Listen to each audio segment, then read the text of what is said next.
बौद्ध धर्म का बड़े स्तर पर समाज में जाकर बिना किसी अट्टरबाजी के, प्रतिरोध के, विरोध के हम प्रचार प्रसार करने में सफल हो पाएंगे। अगर मैं यहाँ पर जो है 22 प्रतिक्रिया लिखूँ तो मुझे लगता है कि यहाँ पर मतलब जो बाहर से आए लोग हैं, जो संस्कृति नहीं है, वो विरोध करेंगे। लेकिन मैं धम्मपद कोई भी गाथा लिखूँ, संसार का कोई आदमी नहीं जो उसको विरोध करे, जो उस पर आपत्ति जताए। तो धम्म का कार्य बहुत आसान है करने के लिए, लेकिन समस्या यह है कि हम धम्म को समझ नहीं पा रहे हैं, उसका अध्ययन नहीं कर पा रहे हैं। इस काम का विरा जाए धम्मपद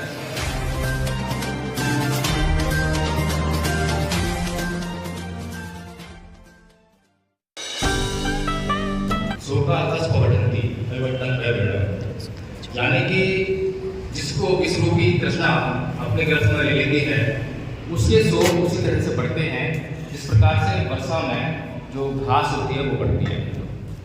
तो कहने का मतलब यही है कि बुद्ध का जो धम्म है वो चित्त पर आधारित है, चित्त की शुद्धता पर आधारित है। लेकिन हम में से कितने लोग ये मानते हैं कि जब हमें कोई गाली दे तो उसका क्या उपाय करना चाहिए, और हम करते क्या है? अगर हमें कोई ईंट मारे तो क्या हम पत्थर का जवाब देते हैं उसका? और ऐसी सोच हमारे भीतर है। लेकिन अगर हम ईंट का जवाब पत्थर से दे रहे हैं, कोई गाली देता है तो हम गाली देकर इसको शांत कर रहे हैं, क्रोध करके शांत कर रहे हैं, ये संस्कृति कौन सी है? क्या ये वो संस्कृति नहीं है जिसका आज हमारे ऊपर पूरी तरह से कब्जा हो गया है? बौद्ध संस्कृति ये नहीं है। बौद्ध संस्कृति तो ना ही मेरे वेदानी समंत का जनन अवेरे समंती है, यानी कि वैर से कभी वैर शांत नहीं होता। किसी ने मुझे गाली दी तो गाली देकर, क्रोध करके, झगड़ा करके मैं उसको भी शांत नहीं कर सकता। मैं शांत रहकर जरूर शांत कर सकता हूँ। तो जो संस्कृति हमारी है, जिस संस्कृति पर बाबा साहेब ने कदम रखा, उस संस्कृति से क्या हमारा परिचय हो पाया? क्या हम उस संस्कृति में बढ़ पाए?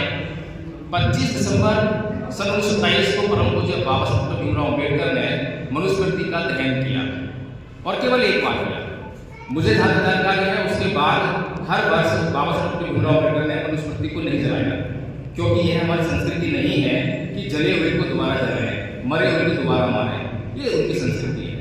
हमारी संस्कृति तो कुछ और है, जिसकी तरफ 14 अक्टूबर सन 1956 को परम पूज्य बाबा साहेब अम्बेडकर ने बड़े भारी तरीके से जो है धर्म परिवर्तन करके और उस तरफ कदम रखा। क्या हम वास्तव में अपना धर्म परिवर्तन कर पाए? जहाँ तक हमने समझा है वहाँ तक हमने प्रतीकों का परिवर्तन तो अच्छी तरह कर लिया है।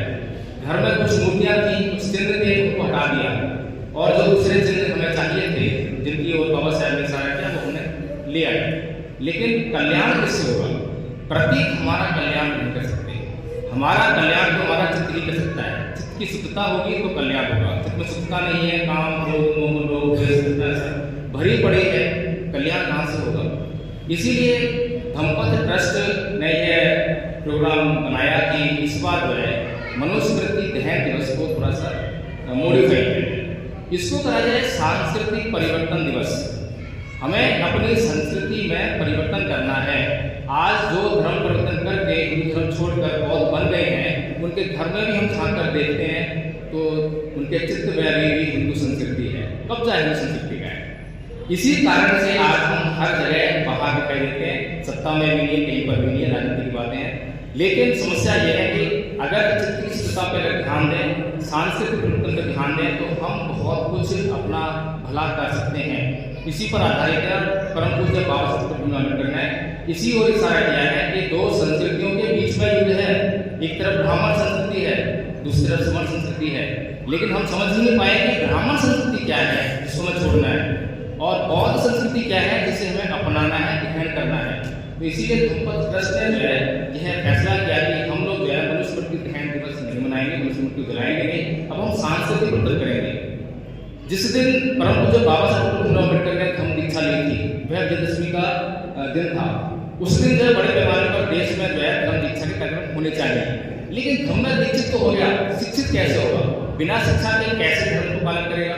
इसीलिए जो है वो अगले समय जो है वो शिक्षा ग्रहण करें, और शिक्षित होने के बाद धम्मपद ट्रस्ट ने यही फैसला किया कि जो लोग 3 वर्ष का समय थोड़ा सा मिल जाए, जो लोग जो है ये जो पाठ्यक्रम तैयार किया है, प्रथम वर्ष का पाठ्यक्रम है जिसमें कि हमने नमन, तीसरण, पंचशील, खमायाना, श्रीयाना, संपादन, सभ्य सत्ता और कोई भी 5 लाख है अगर कोई याद कर लेता है, ये कोर्स कंप्लीट कर लेता है, तो हम उसको प्रथम वर्ष का आचार्य घोषित कर देंगे।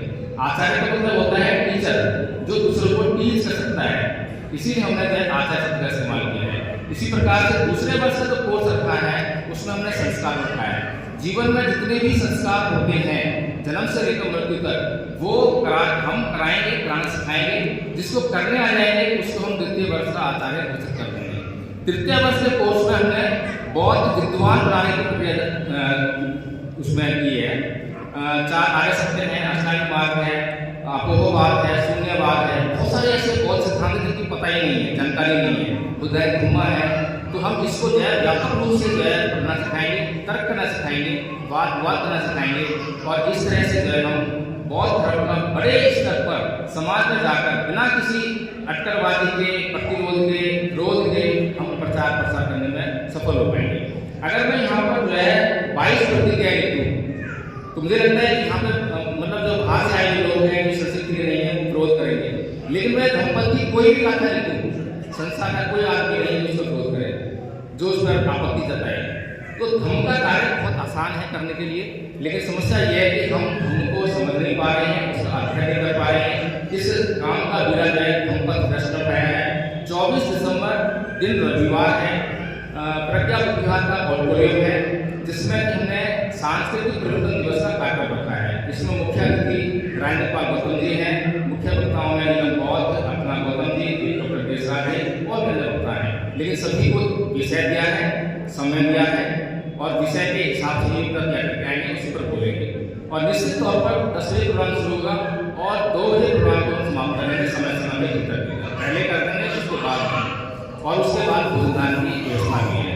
तो आप लोगों से मुझे उम्मीद है कि आप लोग सभी भारी संख्या में, आप खुद नहीं बल्कि आसपास के लोगों को भी जिनको आप चाहते हैं कि हाँ इस बात को हम समझने का प्रयास करें कि बौद्धों का मतलब केवल लड़ाई करने से नहीं है, जो अब तक हम जो है लड़के करने की बात करते आए हैं, मुझ पर दाव देते आए हैं, इन चीज़ों से हमारी संस्कृति का कोई लेना नहीं है। हमारी संस्कृति का जिन चीज़ों से लेन देना है उन चीज़ों को हम समझें और समझ कर जो है उनका प्रचार प्रसार करने का काम करें। तो यदि किसी साथी को इसमें आर्थिक सहयोग करना हो तो वो भी आमंत्रित है। मेरे पास रसीद भी है और QR कोड भी है, कॉम्प्लेट पर होगी हम यहाँ पर जो है, और यदि यहाँ नहीं तो वहाँ प्रोग्राम में आकर के आप जो आगे से कर सकते हैं। सबसे पहले जरूरी बात यह है कि हम इस प्रोग्राम को समझने की चिंता करें और समझें इसको कि ये प्रोग्राम जो क्या है, क्या ठीक है, क्या गलत है। तो मनुस्मृति दहन दिवस को इस बार धम्मपद ट्रस्ट जो है सांस्कृतिक परिवर्तन दिवस को मना रहा है, और ये हमारा उद्देश्य है कि हमें अपना सांस्कृतिक परिवर्तन करके बड़े पैमाने पर भारत के अंदर जो बौद्ध संस्कृति है, समर संस्कृति है, जिससे पूरे विश्व का कल्याण